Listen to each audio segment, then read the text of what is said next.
নমস্কাৰ বন্ধুসকল, মই ৱাসিম আৰু আপোনালোক সকলোকে মোৰ নতুন ইউটিউব চেনেল VEXA লৈ আন্তৰিক স্বাগতম জনাইছোঁ। আপুনি অসমৰ বিষয়ে কিমান জানে? অসমৰ ইতিহাস, সংস্কৃতি আৰু প্ৰাকৃতিক সৌন্দৰ্য কেৱল ভাৰততেই নহয়, সমগ্ৰ বিশ্বতে এক বিশেষ স্থান দখল কৰিছে। আজিৰ এই ভিডিঅ'ত আমি জানিম অসমৰ 10টা আচৰিত আৰু ৰোমাঞ্চকৰ তথ্য।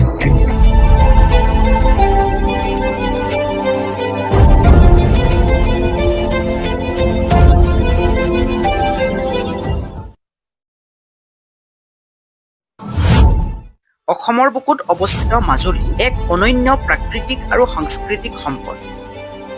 ব্ৰহ্মপুত্ৰ নদীৰ মাজত অৱস্থিত এই দ্বীপখনক পৃথিৱীৰ সৰ্ববৃহৎ জনবসতিপূৰ্ণ নদীদ্বীপ হিচাপে জনা যায়। মাজুলী কেৱল এখন দ্বীপেই নহয়, ই অসমৰ সংস্কৃতি, ইতিহাস আৰু আধ্যাত্মিক ঐতিহ্যৰ এক জীৱন্ত প্ৰতীক। প্ৰায় 5 শতিকাৰ আগতে মহাপুৰুষ শ্ৰীমন্ত শংকৰদেৱ আৰু তেওঁৰ শিষ্যসকলে বৈষ্ণৱ ধৰ্মৰ প্ৰচাৰৰ বাবে ইয়াত বহু সত্ৰ স্থাপন কৰিছিল। এই সত্ৰসমূহ আজিও অসমৰ সংস্কৃতি আৰু কলা ঐতিহ্য সংৰক্ষণ কৰি আহিছে। মাজুলীত বহুতো প্ৰসিদ্ধ সত্ৰ আছে, যেনে আউনীআটী সত্ৰ, কমলাবাৰী সত্ৰ।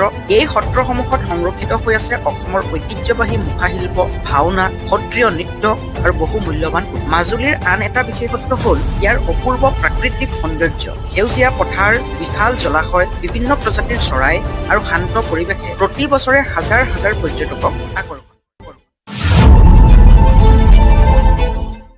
কাজিৰঙা ৰাষ্ট্ৰীয় উদ্যান অসমৰ অন্যতম গৌৰৱ আৰু বিশ্ববিখ্যাত জাতীয় উদ্যান। এই উদ্যানখন বিশেষকৈ এশিঙীয়া গঁড়ৰ বাবে সমগ্ৰ বিশ্বতে পৰিচিত। পৃথিৱীত থকা এশিঙীয়া গঁড়ৰ সৰ্বাধিক অংশই কাজিৰঙাত বাস কৰে। 1905 চনত সংৰক্ষিত এলেকা হিচাপে প্ৰতিষ্ঠা কৰা কাজিৰঙাই আজিৰ দিনত এক সফল বন্যপ্ৰাণী সংৰক্ষণৰ উদাহৰণৰ সৃষ্টি কৰিছে। ইয়াৰ বাবে 1985 চনত ইউনেস্কোৱে কাজিৰঙাক ৱৰ্ল্ড হেৰিটেজ চাইট হিচাপে স্বীকৃতি প্ৰদান কৰে। কাজিৰঙাত কেৱল গঁড়েই নহয়, বাঘ, হাতী, জলহস্তী, হৰিণ আৰু শতাধিক প্ৰজাতিৰ চৰাই দেখা যায়। ইয়াৰ বিশাল ঘাঁহনি, জলাশয় আৰু বনাঞ্চলে বিভিন্ন বন্যপ্ৰাণীৰ বাবে এক আদৰ্শ বাসস্থান সৃষ্টি কৰিছে। বিশ্বৰ বিভিন্ন প্ৰান্তৰ পৰা পৰ্যটকসকল প্ৰতি বছৰে কাজিৰঙালৈ আহে। ইয়াত হাতী চাফাৰী আৰু জীপ চাফাৰীৰ জৰিয়তে বন্যপ্ৰাণীৰ ওচৰৰ পৰা চোৱাৰ সুবিধা পায়। চাহৰ দেশ অসম। অসমক চাহৰ দেশ বুলি কোৱা হয়। কেৱল ভাৰততেই নহয়, সমগ্ৰ বিশ্বতে অসমৰ চাহৰ এক বিশেষ সুনাম আছে। অসমৰ উৰ্বৰ মাটি, অধিক বৰষুণ আৰু অনুকূল জলবায়ুৰ বাবে ইয়াত উৎপাদিত চাহৰ মান অতি উৎকৃষ্ট হয়। অসমত 1830 চনৰ দশকত প্ৰথমবাৰৰ বাবে বাণিজ্যিকভাৱে চাহ খেতি আৰম্ভ হৈছিল। তাৰ পিছৰে পৰা অসম বিশ্বৰ অন্যতম বৃহৎ চাহ উৎপাদনকাৰী অঞ্চল হিচাপে পৰিচিত হৈ আহিছে। আজিও ভাৰতৰ মুঠ চাহ উৎপাদনৰ এক বৃহৎ অংশ অসমতে উৎপাদিত হয়। অসমৰ চাহৰ সোৱাদ সুগন্ধিযুক্ত আৰু শক্তিশালী হোৱাৰ বাবে বিশ্বৰ বহু দেশত ইয়াৰ যথেষ্ট চাহিদা আছে। বিশেষকৈ ইউৰোপ, ৰাছিয়া, মধ্যপ্ৰাচ্য আৰু আমেৰিকাৰ বজাৰত আছাম টি নামটো অত্যন্ত জনপ্ৰিয়। চাহ উদ্যোগে অসমৰ অৰ্থনীতিত এক গুৰুত্বপূৰ্ণ ভূমিকা পালন কৰে।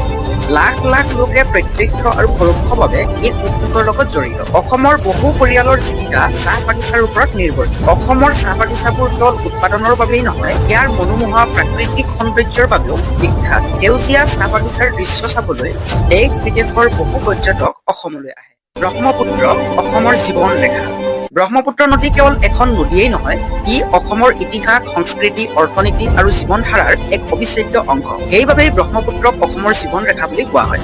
প্ৰায় 2900 কিলোমিটাৰ দীঘল এই বিশাল নদীটোৰ উৎপত্তি তিব্বতৰ মানস সৰোবৰ অঞ্চলৰ ওচৰত। তিব্বতত ইয়াক ইয়াৰলুং চাংপো বুলি কোৱা হয়। তাৰ পিছত অৰুণাচল প্ৰদেশ হৈ অসমত প্ৰৱেশ কৰে আৰু সমগ্ৰ অসম অতিক্ৰম কৰি বাংলাদেশলৈ যায়। ব্ৰহ্মপুত্ৰ পৃথিৱীৰ অন্যতম বৃহৎ আৰু শক্তিশালী নদী। বৰষুণৰ সময়ত ইয়াৰ জলৰাশি বহু গুণে বৃদ্ধি পায়। এই নদীয়ে অসমৰ কৃষি ব্যৱস্থাত এক গুৰুত্বপূৰ্ণ ভূমিকা পালন কৰে। নদীৰ পলসে কৃষিভূমি উৰ্বৰ কৰি তোলে, যাৰ ফলত ধান, শাক-পাচলি আৰু বিভিন্ন শস্যৰ উৎপাদন বৃদ্ধি পায়। ব্ৰহ্মপুত্ৰৰ বুকুত বহুতো নদীদ্বীপ গঢ় লৈ উঠিছে। ইয়াৰ ভিতৰত মাজুলী বিশ্ববিখ্যাত। এই নদীয়ে অসমৰ বহু অঞ্চলৰ পৰিবহণ আৰু মৎস্যজীৱীসকলৰ জীৱিকাটো সহায় কৰে। কিন্তু ব্ৰহ্মপুত্ৰই কেতিয়াবা ভয়ংকৰ ৰূপো ধাৰণ কৰে। প্ৰতি বছৰে হোৱা বানপানীয়ে বহু লোক ক্ষতিগ্ৰস্ত হয়। তথাপিও এই নদীখন অসমৰ মানুহৰ বাবে আশীৰ্বাদ আৰু গৌৰৱৰ প্ৰতীক। ব্ৰহ্মপুত্ৰক লৈ বহু গীত, কবিতা আৰু সাহিত্য ৰচনা কৰা হৈছে। অসমীয়া সংস্কৃতি আৰু লোকজীৱনত এই নদীৰ বিশেষ।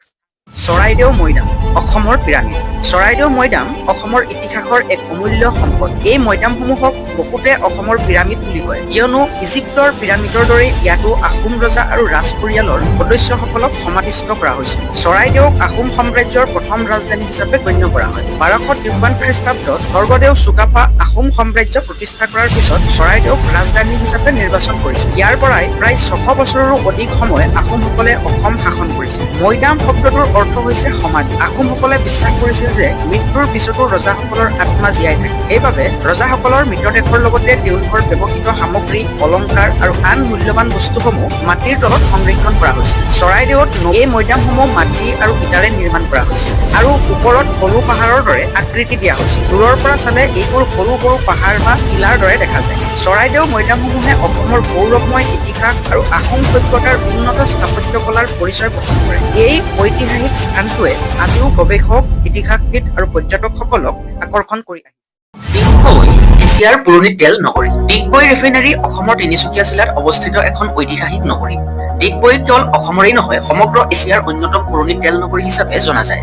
ইয়াৰ বাবে ডিগবৈক অইল চিটি অৱ আছাম বুলিও কোৱা হয়। 19বিংশ শতিকাৰ শেষৰ ফালে ব্ৰিটিছসকলে এই অঞ্চলত তেলৰ সন্ধান লাভ কৰিছিল। কোৱা হয় যে জংঘলৰ মাজেৰে হাতী চলি যোৱাৰ সময়ত মাটিৰ ওপৰত তেলৰ দাগ দেখা গৈছিল।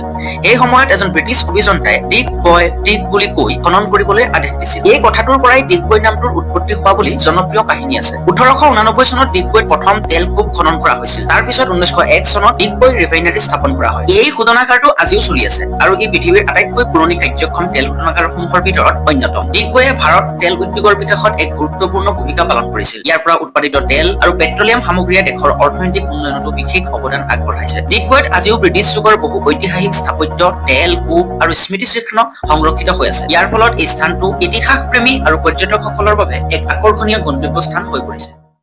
অসম বিভিন্ন জনগোষ্ঠীৰ মিলন। অসম হৈছে ভাৰতৰ অন্যতম বৈচিত্ৰ্যময় ৰাজ্য। ইয়াত 30ৰো অধিক জনগোষ্ঠী, জনজাতি আৰু সম্প্ৰদায়ৰ লোকে একেলগে বসবাস কৰে। এই বৈচিত্ৰ্যই অসমৰ সংস্কৃতি, ভাষা, পৰম্পৰা আৰু জীৱনধাৰাৰ অধিক সমৃদ্ধ আৰু অনন্য কৰি তুলিছে। অসমত বসবাস কৰা উল্লেখযোগ্য জনগোষ্ঠীসমূহৰ ভিতৰত আহোম, বড়ো, মিচিং, কাৰ্বি, ৰাভা, তিৱা, ডিমাচা, দেউৰী, সোণোৱাল কছাৰী, মৰাণ, মটক, চুতীয়া আদি অন্যতম। প্ৰতিটো জনগোষ্ঠীৰ নিজস্ব ভাষা, পোছাক, খাদ্যাভ্যাস, নৃত্য, সংগীত আৰু উৎসৱ আছে। এই বিভিন্ন জনগোষ্ঠীৰ সংস্কৃতিৰ সমন্বয়ে অসমৰ এক বিশেষ পৰিচয় গঢ়ি তুলিছে। বিহু, বাথৌ পূজা, আলি আয়ে লৃগাং, বসু ডিমা, বৈশাগু আদি উৎসৱসমূহে অসমৰ সাংস্কৃতিক বৈচিত্ৰ্য প্ৰতিফলিত কৰে। অসমৰ বিভিন্ন জনগোষ্ঠীৰ মাজত এক ঐক্য আৰু পাৰস্পৰিক সম্প্ৰীতি ৰাজ্যখনৰ অন্যতম। বহু ভাষা, বহু সংস্কৃতি আৰু বহু পৰম্পৰা থকাৰ পিছতো অসমে ঐক্যত বৈচিত্ৰ্যৰ এক সুন্দৰ উদাহৰণ দাঙি ধৰিছে। এই জনগোষ্ঠীসমূহৰ লোকসংগীত, নৃত্য, হস্তশিল্প আৰু লোককথাই অসমৰ সংস্কৃতিক বিশ্ব দৰবাৰত এক বিশেষ স্থান প্ৰদান কৰিছে। বিহু অসমৰ পৰিচয় আৰু গৌৰৱৰ প্ৰতীক। বহাগ বিহু অসমৰ আটাইতকৈ জনপ্ৰিয় আৰু বৃহৎ উৎসৱ। বিহু কেৱল এটা উৎসৱ নহয়, ই অসমীয়া জাতিৰ সংস্কৃতি, পৰম্পৰা আৰু জীৱনধাৰাৰ প্ৰতীক। অসমৰ মানুহে জাতি, ধৰ্ম, বৰ্ণ নিৰ্বিশেষে একেলগে বিহু উদযাপন কৰে। অসমত মূলতঃ 3টা বিহু পালন কৰা হয়। বহাগ বিহু এপ্ৰিল মাহত পালন কৰা হয়। ই অসমীয়া নৱবৰ্ষৰ আৰম্ভণি আৰু বসন্ত ঋতুৰ আগমনৰ উৎসৱ। এই সময়ত বিহু নাচ, বিহু গীত, গামোচা আদান প্ৰদান আৰু বিভিন্ন সাংস্কৃতিক অনুষ্ঠান অনুষ্ঠিত হয়। কাতি বিহু বা ৰঙালী বিহু অক্টোবৰ মাহত পালন কৰা হয়। এই সময়ত খেতিপথাৰত শস্য বৃদ্ধি হৈ থাকে, কিন্তু ঘৰত নতুন ফচল নাথাকে, সেয়েহে ইয়াক কঙালী বিহু বুলিও কোৱা হয়। কৃষকসকলে ধাননি পথাৰত চাকি জ্বলাই ভাল ফলনৰ কামনা কৰে। মাঘ বিহু বা ভোগালী বিহু জানুৱাৰী মাহত পালন কৰা হয়। শস্য চপোৱাৰ পিছত আনন্দ আৰু ভোজ ভাতৰ উৎসৱ হিচাপে এই বিহু উদযাপন কৰা হয়। উৰুকাৰ নিশা মানুহে ভেলাঘৰ সাজে আৰু পিছদিনা মেজি জ্বলাই উৎসৱ পালন কৰে। বিহুৰ অন্যতম আকৰ্ষণ হৈছে বিহু নৃত্য আৰু বিহু গীত। ঢোল, পেঁপা, গগনা, টকা আৰু তালৰ সুৰত যুৱক যুৱতীয়ে নৃত্য পৰিৱেশন কৰে। এই নৃত্য আৰু সংগীত অসমৰ সাংস্কৃতিক পৰিচয় বিশ্বজুৰি প্ৰসাৰিত কৰিছে।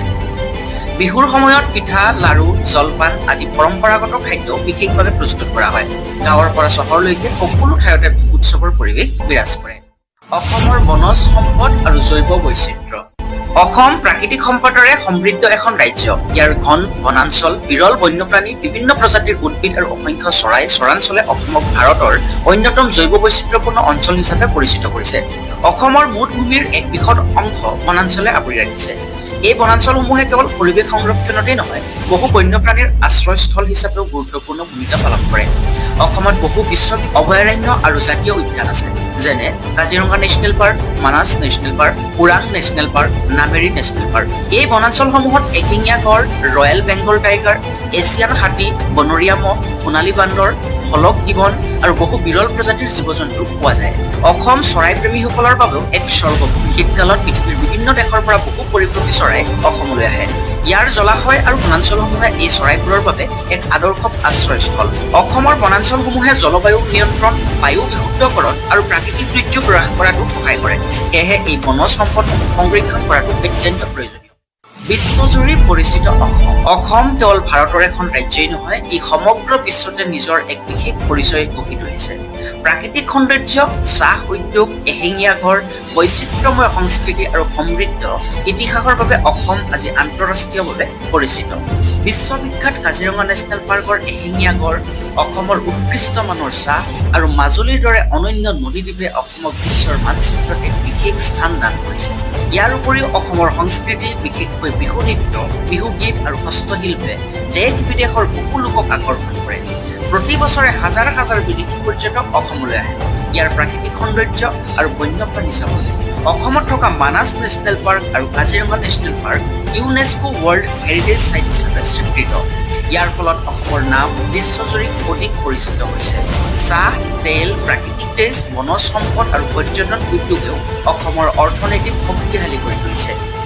আজিৰ দিনত অসম কেৱল উত্তৰ-পূব ভাৰতৰ প্ৰৱেশদ্বাৰেই নহয়, ভাৰতৰ এক গুৰুত্বপূৰ্ণ সাংস্কৃতিক আৰু অৰ্থনৈতিক কেন্দ্ৰ হিচাপেও পৰিগণিত। বন্ধু-বান্ধৱীসকল, এনেধৰণৰ ইনফৰ্মেটিভ ভিডিঅ'বোৰ পাই থাকিবলৈ চেনেলটোক ছাবস্ক্ৰাইব কৰিবলৈ নাপাহৰিব।